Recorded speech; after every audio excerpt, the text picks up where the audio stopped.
NEET UG 2026 రీ ఎగ్జామ్కు సర్వం సిద్ధమైంది. ఈ ఎగ్జామ్కు ముందే బిగ్ ఆపరేషన్కు కేంద్రం ప్లాన్ చేసింది. 2 లక్షల మంది సిబ్బందితో మాక్ డ్రిల్ నిర్వహించబోతోంది. నీట్ యూజీ రీ ఎగ్జామ్కు లైన్ క్లియర్ అయింది. ఈ పరీక్షను నిలిపివేసేందుకు సుప్రీంకోర్టు నిరాకరించింది. దీంతో ఆదివారం పరీక్ష యథాతథంగా కొనసాగబోతోంది. ఈ పరీక్షను నిలిపివేయాలంటూ పలువురు అభ్యర్థులు సుప్రీంను ఆశ్రయించారు. దీనిపై శుక్రవారం విచారణ జరిపిన న్యాయస్థానం అందుకు నిరాకరించింది. ఈ పిటిషన్లను అత్యవసరంగా విచారణ జరపాలంటూ అభ్యర్థుల తరఫు న్యాయవాదులు కోరగా ప్రధాన న్యాయమూర్తి జస్టిస్ సూర్యకాంత్ నేతృత్వంలోని ధర్మాసనం తోసిపుచ్చింది.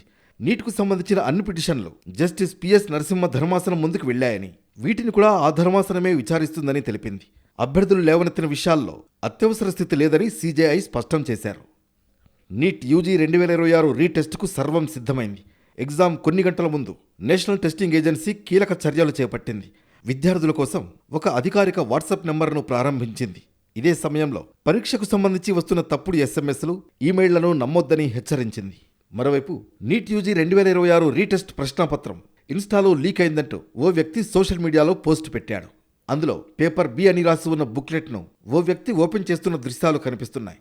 దీంతో పలువురు విద్యార్థులు, తల్లిదండ్రులు ఆందోళన వ్యక్తం చేశారు. ఈ క్రమంలోనే కేంద్ర ప్రభుత్వం ఆ వీడియో నకిలీదిగా తేల్చింది.